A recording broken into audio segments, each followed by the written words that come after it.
ప్రేక్షకులకు నమస్కారం. మా ఛానల్కు స్వాగతం. ముందుగా మా జ్యోతిష గురువులైనటువంటి మధుర కృష్ణమూర్తి శాస్త్రి గారికి, అలాగే బెంగళూరు వెంకటరామన్ గారు, Shakuntala world human computer Shakuntala Devi గారికి వారి యొక్క పాదపద్మాలకు నమస్కారం చేస్తూ, మరి ఈ రోజున మనం శుక్ర మహాదశ వస్తే ఏమిటి, ఈ 12 రాశుల పైన వాటి యొక్క ప్రభావం ఏ విధంగా ఉంటుందో మనం చూద్దాం.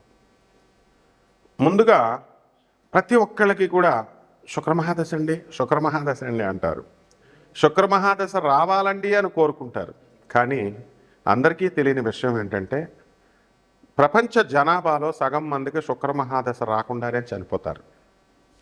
అంటే కొన్ని వర్గం వాళ్ళకి గురు మహాదశ వస్తుంది, కొన్ని వర్గం వాళ్ళకి శుక్రమహాదశ వస్తుంది. శుక్రమహాదశ వచ్చేటటువంటి బ్యాచ్కి గురుమహాదశ రాదు, గురుమహాదశ వచ్చేటటువంటి బ్యాచ్కి శుక్రమహాదశ రాదు. ఎక్కడో అరుదుగా ఈ గురుమహాదశ తర్వాత మనకి 16 సంవత్సరాలు, ఆ తర్వాత శని మహాదశ ఒక 20 సంవత్సరాలు, 36 అయిందా, 36 తర్వాత మనకి ఈ యొక్క గురుమహాదశ 16 ప్లస్ శని 19 అంటే 35 అయింది. ఇక్కడికి గురుమహాదశ వచ్చే బ్యాచ్కి 16, శని మహాదశ 19, 35, 35 ప్లస్ బుధ మహాదశ 17, 35 17 52. తర్వాత వచ్చేటటువంటిది మనకి కేతు మహాదశ 7, 57, 7 64.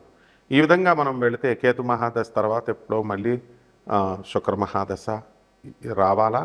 ఆ తర్వాత అందువల్ల అంటే 65 సంవత్సరాలు దగ్గరగా ఒక చక్రం తిరిగినప్పుడు గురుమహాదశ వాళ్ళు ఎక్కడో టచ్ అవుతారు. శుక్రమహాదశ ముసలాళ్ళు అయిపోయిన తర్వాత శుక్రమహాదశ అనేటటువంటిది వ్యర్థం అనమాట. గురుదేవులైనటువంటి దత్తాత్రేయ స్వాముల వారు మరి గాణగాపురంలో ఒకసారి ఒక చాకలి వ్యక్తి కోరుకుంటాడు వరం, గురుదేవా మరి నేను రోజు మీ బట్టలు ఉతుకుతున్నాను, అందరి బట్టలు భక్తులే ఉతుకుతున్నాను. ఈ రోజున భీమా అమరజా నది సంగమానికి మరి ఒక రాజుగారు తన చెలికెత్తలతో రాణులతో పరివారంతో రాజా టీవీ అనుభవిస్తున్నాడు. మరి అదంతా కూడా చూసిన తర్వాత నా మనసు చెదిరింది, నాకు కూడా ఈ జీవితం ఎందుకు రాజాలాగా బతకాలా అని అనిపిస్తోంది. అంటే అలాగే నిన్ను రాజుని చేస్తాను అంటాడు. రాజుని చేస్తానంటే శుక్రమహాదశ. అప్పుడు ఆయన ఏమంటాడు, అయ్యా నేను ముసలాడిని అయిపోయాను ఇప్పుడు గురుదేవా, అందువలన వచ్చే జన్మలో చేయండి అంటే గుల్బర్గా మహారాజుగా చేస్తాడు ఆయన, అతనే రవిదాస్.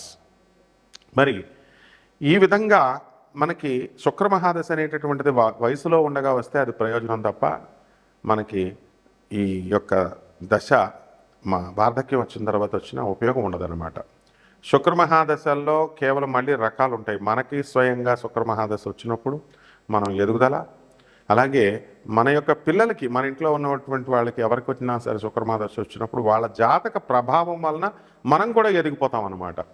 అంటే వాళ్ళు పాపం వాళ్ళ యొక్క 20 సంవత్సరాల కాలం మన దగ్గర ఉంటారు కాబట్టి వాళ్ళకి రావలసినటువంటి రాజమర్యాదలు కానీ, గౌరవం కానీ, లేకపోతే ధనం కానీ, మరి ఈ వైభోగం అంతా కూడా మనకి ఇక్కడే ఖర్చు అయిపోతుంది. తల్లిదండ్రులకు ఇచ్చేస్తాడు వాడు పిల్లడు. అందువల్లనే పిల్లల వల్ల తల్లిదండ్రులు డెవలప్ అవుతారు అంటాం. కాబట్టి ఈ శుక్రమహాదశలో అసలు ఏం జరుగుద్దండి అంటే అద్భుతాలు జరుగుతాయి. శుక్రుడు అంటే ఈ ప్రాపంచికమైనటువంటి సుఖాలు ఇచ్చేటటువంటి వాడు.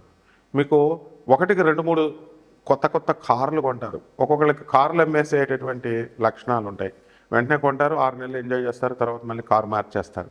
ఇళ్ళు, విల్లాలు, బంగళాలు, ఆ తర్వాత ఈ యొక్క స్త్రీలు, మందు, తర్వాత ఈ యొక్క మృష్టాన్న భోజనాలు, ఎవరికి ఇష్టమైనటువంటి నాన్ వెజిటేరియన్ ఫుడ్డులు, ఇలా బ్రాహ్మణులు అయితే నాన్ వెజిటేరియన్ కాకుండా మృష్టాన్న భోజనాలు. ఈ విధంగా శుక్రుడు ఏం చేస్తాడంటే పిల్ల పాపలతో, భార్యలతో, రాణులతో రాజవైభోగాలు ఇస్తాడు. అటువంటి శుక్రమహాదశ మీకు కావాలా వద్దా? కావాలి అనుకుంటే కొన్ని చిట్కాలు ఉంటాయి. అసలు మన వ్యక్తిగత జాతక చక్రంలో అసలు ఆ శుక్రమహాదశ మనకు తగులుతుందా? ఆ శుక్రుడు మనకి ఎంత బలంగా ఉన్నాడు? ఆ శుక్రుడు ఒకవేళ బలంగా ఉన్నా సరే అది ఎప్పుడు మనకి వికసిస్తుంది ఆ జాతకంలో? ఎప్పుడు మనం ఆ యోగాలను మనం అనుభవించగలుగుతామో? ఇలాంటి విషయాలన్నిటికీ కూడా మనం జ్యోతిష్కుల యొక్క అవసరం ఖచ్చితంగా ఉందన్నమాట. అంతేకాని యూట్యూబుల్లో చెప్పే వాటిని బట్టి లేదా పుస్తకాల మిడిమిడి జ్ఞానంతో బట్టి మేమంతా కూడా శుక్రమాదశ వచ్చేస్తుందండి, మాకు ఈ నక్షత్రం అండి, మాది కుంభరాశి అండి, మాది శతభిష నక్షత్రం అండి గురువుగారు, 3వ పాదం అండి, లగ్నం మాకు వృశ్చిక లగ్నం అండి, మాకు శుక్రమాదశ 1992లో వచ్చేస్తుందండి. ఏమిటిది? గురువు దగ్గరికి వచ్చేటటువంటి పద్ధతి అదేనా? మీరు ఎలా రావాలా? అయ్యా నేను ఈ ప్రాబ్లంలో ఉన్నాను, నేను ఈ చిక్కులో ఉన్నాను, మరి అటువంటి ప్రాబ్లం నుంచి నాకు విముక్తి చేయడానికి నాకు దారి చూపించండి అని రావాలా. ఏదో క్యాజువల్గా సరదాగా మనం ఆ యూట్యూబ్లో వచ్చేది, వాళ్ళు చెప్పేది, వీళ్ళ చెప్పేది, ఎవరు చెప్పినా ఒకటే ఉంటుంది. అలా కాకుండా మీరు చూసుకుంటూ ఉంటే జ్యోతిష్యాన్ని నవ్వుల పాలు కనుక చేసినట్లయితే మీ జీవితమే నవ్వుల పాలు అవుతుంది. నవ్వులాటకు జ్యోతిష్యం కాదు, it's a very serious machine.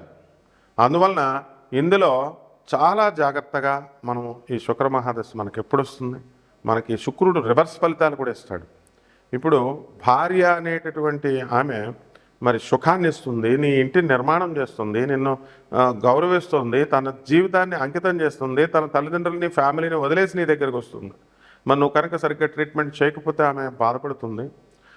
కొంతమంది మరి పెద్దల ఇంటర్ఫిరెన్స్ అనవసరంగా వీళ్ళిద్దరి మధ్య ఉన్నటువంటి గ్యాప్ని పెంచేసి వాళ్ళిద్దరు కూడా డైవర్స్ కారణాలు అవుతున్నారు.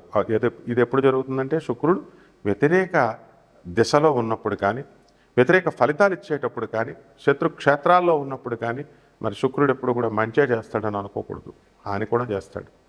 కాబట్టి మీరేం చేయాలండి అసలు ఫస్ట్ అంటే, ఈ హాని జరిగేటప్పుడు మనము భార్యే పెడుతుంది, సుఖాన్ని ఇచ్చింది, మరి కష్టాన్ని కూడా ఆమె వేస్తుంది, పోలీస్ స్టేషన్ తీసుకెళ్తుంది, తప్పే ఉంది, కోర్టులో కేసు వేస్తుంది, తప్పే ఉంది, నీకు ప్రెస్టేజ్ ఎందుకు? నీకు పోలీస్ స్టేషన్కి లాక్కెళ్ళిపోయారండి, నువ్వు నా లాక్కెళ్ళిపోయావు, కోర్టులకు నన్ను ఇడ్చేసావు కాబట్టి నేను నీతో కాపురం చేయను, ఇవన్నీ కుదరవమ్మా.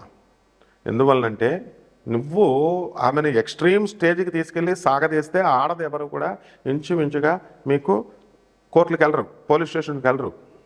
ఇది భారతదేశం, స్త్రీని గౌరవించే దేశం.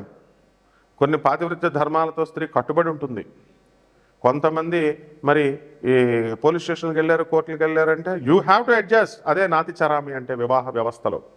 ఆమె కొట్టినా తిట్టినా నేను వదలను అని ప్రమాణం చేస్తావు, నువ్వే ప్రమాణం బ్రేక్ చేస్తున్నావు. మరి నువ్వు ప్రమాణం బ్రేక్ చేసి ఆ ఆడవాళ్ళ మీద తోసేస్తే ఎట్లా? కాబట్టి ఈ శుక్రమహాదశ ముందుగా వికసించాలంటే ఫస్ట్ ఇంట్లో మీ తల్లి దగ్గర నుంచి ప్రారంభించాలా. తల్లిని బాగా చూసుకోవాలా, తల్లికి తిండి పెట్టాలా, తల్లి చెప్పేది వినాలా.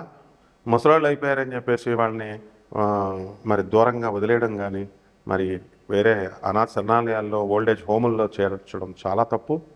తల్లిదండ్రులకి ఇద్దరు గుప్పుడు బియ్యం పెట్టకుండా తల్లినేమో అన్న ఇంట్లో పెట్టి 3 నెలలు, తల్లినేమో అదే టైంలో చిన్న తమ్ముడి ఇంట్లో పెట్టి వాళ్ళని సెపరేట్ చేసేటటువంటి, నిన్ను అలా సెపరేట్ చేసి పెంచారా వాళ్ళు? మరి భార్యకు భయపడి అలా చేస్తావా నువ్వు? Can't you convince your wife? నీ భార్యను నువ్వు ఒప్పించలేవా? మరి భార్య కూడా ఒప్పుకుంటుంది, ఏమండి బాబు మా భార్య ఒప్పుకోవట్లేదండి. నీ ప్రవర్తన బట్టి ఒప్పుకోదు, ఒప్పించుకునేటటువంటి వాళ్ళు ఒప్పుకుంటారు. హ్యుమానిటీ అనేటటువంటిది ఉంటుంది, మానవత్వం అనేటటువంటిది. కాబట్టి మీరంతా కూడా ఈ శుక్రమహాదశ రావాలంటే ప్రారంభం తల్లి నుంచి గౌరవించాలా, తర్వాత నీ భార్యను గౌరవించాలా, తర్వాత నీ ఇంట్లో ఆడపిల్లల్ని, నీకు పుట్టిన పిల్లల్ని గమనించాలా, గౌరవించాలా. నీ చుట్టుపక్కల ఉన్నటువంటి స్త్రీలందరినీ కూడా కామ దృష్టితో చూడకుండా నువ్వు చక్కటి మంచి దృష్టితో నువ్వు చూసినప్పుడు మాత్రమే శుక్రగ్రహము వికసిస్తుంది. అంతేగాని యూట్యూబ్లో చెప్పేటటువంటి జ్యోతిష్కులు శుక్రుడు బొబ్బర్లు కిలో బొబ్బర్లు ఇచ్చేయండి, తర్వాత చక్కగా దానాలు చేయండి, మనకి ఇది తెలుపు వస్త్రాలు దానం చేయండి, శుక్రవారం నాడు దానం చేసేయండి, 6 గంటలకు చేసేయండి, ఒక 50,000 పట్టరండి, నాకు 1,00,000 రూపాయలు పట్టరండి, నేను శుక్రుడికి మనం పూజ చేసేస్తామంటే నీ డబ్బులు వేస్తే తప్ప 0.0001% రిజల్ట్ కూడా రాదు. ఫస్ట్ బేసిక్స్ నుంచి రావాలి మీరు. అలాగే వాళ్ళకి డబ్బులు వస్తాయేమో కానీ నీకైతే మాత్రం ఫలితం శుక్రుడు తోలు తీసేస్తాడు, అందులో డౌటే లేదు మళ్ళీ. కాబట్టి ఈ యొక్క శుక్రుడికి ఈ మధ్యకాలంలో ఫ్యాషన్ అయిపోయింది, ఏమంటే ఆ టెంపుల్కి వెళ్తున్నామండి, ఈ టెంపుల్కి వెళ్తున్నామండి, అక్కడ జపాలు చేయించామండి, ఇక్కడ పూజలు ఇవి ఏమీ కూడా ఉండవు. స్త్రీ శాపం, శుక్రశాపం అంటే స్త్రీ శాపం. తల్లి శపించిందంటే ఇంక నువ్వు నీ జన్మలో, ఈ జన్మలో కాదు, ఇలాంటి 7 జన్మలో నువ్వు పైకి రావు. నీ పెళ్ళం శపించిందంటే 14 జన్మల పైకి రావు నువ్వు. నీ కూతురు శపించిందంటే 21 జన్మల బయటికి రావు. Multiples of 7. ఇందులో ఎవరికి ఎనీ అబ్జెక్షన్ ఉంటే డైరెక్ట్ నా నెంబర్ ఇస్తున్నాం, నా నెంబర్కి కాల్ చేసి మాట్లాడవచ్చు. I challenge everyone. అంతేగాని చదువుకున్నాం మేము, చదువుకుంటే చదువుని కన్నింగ్నెస్ నేర్పుతుందా? వీడియో చూస్తున్నప్పుడు ఏంటి కామెంట్ చేస్తారు మీరు? మంచి చెప్పేది వినరా? మంచి చెప్పేది ఎక్కదా? మీ తల్లికి మీకు తిండి పెట్టమంటే మీకు భారంగా ఉందా? మీ పిల్లల్ని బాగా చూసుకోండి అంటే మీకు భారంగా ఉందా? టైటిల్ ఒకటి, సొల్లు ఒకటి అని కొంతమంది పెడుతూ ఉంటారు, అందరికీ పెడుతూ ఉంటారు. This is my classroom, నేను చెప్పేదే వేదం ఇక్కడ. ఇష్టమైన వాళ్ళు వినొచ్చు, లేని వాళ్ళు they have to pit out of the class.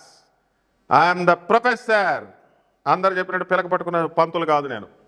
కాబట్టి ఈ శుక్రాచార్యుల వారంటే ఏమనుకుంటున్నారు అసలు? శుక్రుడంటే రాక్షసుల గురువు. ఆఫ్టర్ ఆల్ దేవతల గురువు అయినటువంటి బృహస్పతికి గురుడికి కూడా గురువు ఆయన. తమాషాగా ఉందా? శుక్రాచార్యుడు అంటే జైళ్ళకి పంపించేస్తాడు 498A కేసులు పెట్టి. ఏంటది 498A? కట్న వేధింపులు, గృహ హింసలు. భార్య పెట్టేస్తుంది కేసులు నాయన. 494 ఐపీసీ, రెండో పెళ్ళి బైగామి చేసేసుకుంటున్నారండి. 495 నీకు బెయిల్ రాదురా నాయన. 495 పెట్టేసిందంటే నీ పెళ్ళం, నీకు అసలు ఇంకా జీవితాంతం బయటకు రాలేవు. మళ్ళీ జాలిపడి ఆ లాయర్లు ఆ సెక్షన్ని మారుస్తారు 495 కింద. ఆ జడ్జీలు దయతలిచి ఈ జైల్లో కుమ్ము మగ్గైపోవాలని చెప్పేసి వాళ్ళు 494 కింద మారిస్తే ఒక పోలీస్ ఆఫీసరు, ఒక చక్కగా ఒక ల్యాండ్ కౌన్సిల్ లాయరు, జడ్జి ముగ్గురు ఒప్పుకుంటేనే పీపీ పబ్లిక్ అప్పుడు మాత్రమే సెక్షన్ మారుస్తారు. ఇవన్నీ నీకు తెలియదు సామాన్య మానవుడు. అబ్బే మా పెళ్ళాన్ని బాధేస్తా, అబ్బే మా పెళ్ళని ఎందుకు పెట్టాలా కేసులు అంటావు. నో, ఈ మధ్యన ఇంకోటి వచ్చేసింది, లివింగ్ రిలేషన్ వచ్చిందండి. సుప్రీంకోర్టు 498 కేసులో అసలు కేసులు లేవండి, కేసులు తీసుకోవట్లేదండి. నీకు ఏం తెలుసు నాయన? డీసీపీ పర్మిషన్ ఉండి డీసీపీ అబ్జర్వేషన్లో ఉన్నప్పుడు మాత్రమే నీ మీద కేసు, నీ ఒక్కడి మీదే ఉంచి నీ భార్యని, నీ తల్లిని, నీ తండ్రిని, నీ చెల్లెల మీద, నీ తమ్ముళ్ళ మీద పెట్టిన కేసు పక్కకు జరిపిస్తారు నాయన. ఇవన్నీ ఉంటాయి. ఇవన్నీ ఏం లేకుండా ఉత్తి కామెంట్ పెడితే, నా మీద కామెంట్ పెడితే నేనేం చేస్తాను తెలుసా? క్రిమినల్ నోటీస్ పంపించేస్తాం కదా. నా పుట్టలో నువ్వు వేలు పెడితే నేను కొట్టనా చెప్పు? ఫ్రీగా వచ్చిన వీడియో వినొచ్చు కదా, నువ్వు నేర్చుకోవచ్చు కదా, నీకు మంచిగా కదా చెప్తున్నావు. కాబట్టి శుక్రమహాదశ రావాలంటే ఇవన్నీ ఫాలో అవ్వాలా. నీకు 20 సంవత్సరాలు చదువు వచ్చిందంటే చిన్నప్పుడు ఎల్కేజీ నుంచి నీకు టీచర్లు స్కూల్ వాళ్ళు ఏం చెప్పారో ఆ డ్రెస్ వేసుకొని, ఆ బెల్ట్ పెట్టుకొని, ఆ రూల్స్ విన్నప్పుడు మాత్రమే నీకు డిగ్రీ వచ్చింది. ఇప్పుడు ఐఎమ్ బీటెక్, ఐఎమ్ ఎంఎస్ అంటే కుదరదమ్మా. శుక్రుడు తోలు చేసేస్తాడు. శుక్రాచార్యుడు కాసుకొని కూర్చున్నాడు. కాబట్టి జాగ్రత్తగా ఉండండి. ఇప్పుడు 12 రాశుల పైన మనం ఏ రకంగా ప్రభావం ఉందో చెప్దాం. మీనరాశి వారు ఈ శుక్రమహాదశ వల్ల ఈ మీనరాశి వారికి ఈ డిసెంబర్ నెల 2024 సంవత్సరంలో ఎలా ఉంటుంది మొత్తం అంటే, ఈ మీనరాశి వాళ్ళు రోజు బిర్యానీలు వండుకోవడమే, రోజు మందు పార్టీలే, అంత బాగుంటుంది అనమాట. ఎందుకంటే శుక్రుడు మీనరాశిలో ఉచ్చ. కాబట్టి ఉచ్చస్థితిలో ఉన్నటువంటి శుక్రుడు మిమ్మల్ని టాప్ లెవెల్కి తీసుకెళ్ళిపోతాడు. స్థలాలు లేనటువంటి వాళ్ళు స్థలాలు కొంటారు, ఇళ్ళు లేనటువంటి వాళ్ళు ఇళ్ళు కొంటారు. మరి పెళ్ళిళ్ళు కానీ బాధపడుతున్నటువంటి పెళ్లి కాని ప్రసాదాలందరికీ పెళ్ళిళ్ళు అయిపోతాయి. ఒక పెళ్ళి అయ్యే వాళ్ళకి వేరే గర్ల్ ఫ్రెండ్ని తగిలించడానికి కూడా గ్రహం చూస్తుంది. మీరు తగిలించుకోకండి, పోతారు మళ్ళీ తర్వాత విద్యార్థులు బ్రహ్మాండంగా చదువుతారు, కానీ చదువు ఎక్కదు, ఫెయిల్ అయిపోతారు. జాగ్రత్తగా చదువుకోండి. అలాగే మీ పాత ప్రేయసులు మీ దగ్గరికి వస్తారు, అది మాత్రం చాలా ప్రమాదం, వాళ్ళని దగ్గరికి రానివ్వకండి. అలాగే ఈ యొక్క మీనరాశి వారు రాజకీయ నాయకులకి పదవులు వస్తాయి. ఈ యొక్క రైతులు రైతులు వ్యవసాయం బ్రహ్మాండంగా చేస్తారు, అద్భుతమైనటువంటి ఫలితం వస్తుంది. రకరకాల కమర్షియల్ క్రాప్స్ పెంచుతారు, కూరగాయలు పెంచుతారు, ఎక్స్పోర్ట్స్ ఇంపోర్ట్స్ బిజినెస్లో ఉన్న వాళ్ళంతా కూడా బ్రహ్మాండంగా ఉంటారు. మార్కెటింగ్లో ఫార్మస్యూటికల్స్, మందులు, ఇవన్నీ కూడా డ్రగ్స్, ఇవన్నీ చైనాకి ఎక్స్పోర్ట్ చేసేటటువంటి వాళ్ళందరికీ కూడా లాభాలు బాగా వస్తాయి. ఫారెన్ రిలేషన్స్ అనేటటువంటి బ్రహ్మాండంగా చేస్తారు. ఫారెన్ విశ్వవిద్యాలయాల్లో మీ పిల్లలకి సీట్లు రావడం జరుగుతాయి. Software engineers want to travel all over the globe or to settle in some country, వాళ్ళకి అవకాశం అనేటటువంటిది వస్తుంది. విదేశాల్లో సెటిల్ అవ్వాలి అనుకునేటటువంటి వాళ్ళు ఆ తర్వాత అక్కడికి వెళ్ళిన తర్వాత బాధలు తెలుస్తాయి. పిసినారు వాళ్ళు అయిపోతారు, ప్లస్ అన్నమే తినరు వాళ్ళు. అండ్ ఈ యొక్క ఫారిన్ కంట్రీస్లో ఏంటంటే అండి స్కేర్సిటీ అనేటటువంటి నుంచి వచ్చింది. అమెరికా, రష్యా, ఇవన్నీ. భారతదేశం ఎప్పుడు కూడా మనకి అబెండెన్స్, యాపిల్స్ బోల్డ్ అని ఉన్నాయి, తినండి అంటాం. అమెరికా స్ట్రాటజీ ఏంటి తెలుసా? ఒకే యాపిల్ ఉంది, దీన్ని పోటీ పడండి అంటారు. స్కేర్సిటీలో తక్కువ ఉన్నాయి మనకు వనరులని. ఆ దిక్కుమాలిన దేశం వెళ్ళి మన వాళ్ళంతా కూడా బిల్డప్లు ఇస్తూ ఉంటారనమాట. కాబట్టి అందరికీ వస్తాయి అవకాశాలు, వెళ్ళండి. విశ్వవిద్యాలయాల సీట్లు ఇవన్నీ కూడా రావడం జరుగుతాయి. తర్వాత విడాకులు తీసుకునేటటువంటి భార్యాభర్తలు కలిసిపోతారు, రీయూనియన్ అగైన్, విడాకుల కోసం వెళ్ళేటటువంటి వాళ్ళు. సో ఈ విధంగా ఈ యొక్క మీనరాశి వారు కొత్త కొత్త సంబంధాలు ఏర్పాటు చేసుకోవడానికి అవకాశాలు ఉంటాయి. ఇక పరిహారాల దగ్గరికి వచ్చేసరికి మీనరాశి వారికి రాహుజపం చేసుకోండి, రాహు స్తోత్రాలు చదవండి, రాహు కిలోంపావు మినుముల్ని ఈ యొక్క ఆవుపేట రంగు ఉన్నటువంటి వస్తువు నుంచి పేద బ్రాహ్మణులకి మరి శనివారం నాడు చక్కగా దానం చేయండి. అద్భుతంగా ఉంటుంది. మీకు కోటాను కోట్ల మందికి కామన్ ప్లాట్ఫారం మీద చెప్పబడేటటువంటి రాశి ఫలాలు కొంతమందికి వర్తిస్తాయి, మిగతా వాళ్ళకు వర్తించవు. కాబట్టి మనము ఇది మీ వ్యక్తిగత దోషాల వల్ల, పూర్వజన్మ దోషాల వల్ల మీకు ఏర్పడ్డాయి. కాబట్టి ఇవన్నీ కూడా మీకు ఈ ఫలితాలు ఖచ్చితంగా మీ వ్యక్తిగత జాతకాలు తెలుసుకోవడం కోసం మాకు కాల్ చేయండి. అప్పుడు ఎగ్జాక్ట్గా మీ ప్రాబ్లం ఏంటో డయాగ్నోస్ చేస్తాం, ఐడెంటిఫై చేస్తాం. ఆ తర్వాత మీ జాతకం దాన్ని రెక్టిఫై చేసుకోవడం ద్వారా మీరు ముందుకు వెళ్తారు. అంతేగాని కామన్ ప్లాట్ఫామ్ మీద చెప్పిన దాన్ని పట్టుకొని మాకు జరగలేదండి అని బాధపడవలసినటువంటి అవసరం లేదు. ఏలినట్స్ అని ఉంది, మీరు ఏలినట్స్ అని కబ్జాలో ఉన్నారు. ఎప్పుడైనా సరే గురువులను కానీ, మీ ఇంట్లో మీ తల్లిదండ్రులను కానీ, పెద్దవాళ్ళని కానీ ఏదైనా అంటే కనుక శనీశ్వరుడు ఇంకా గట్టిగా బిగిచ్చేస్తాడు మిమ్మల్ని. అందువల్ల జాగ్రత్తగా ఈ ఏలినట్స్ అని దోషంలో ఉన్నటువంటి మీరు దైవ సాధన వైపు, ధర్మ మార్గం వైపు వెళ్ళండి. అప్పుడు మాత్రమే మిమ్మల్ని శనీశ్వరుడు ఆశీర్వదిస్తాడు. బాగుంటుంది మీకు, ఏం కంగారు పడకండి. శుభమస్తు.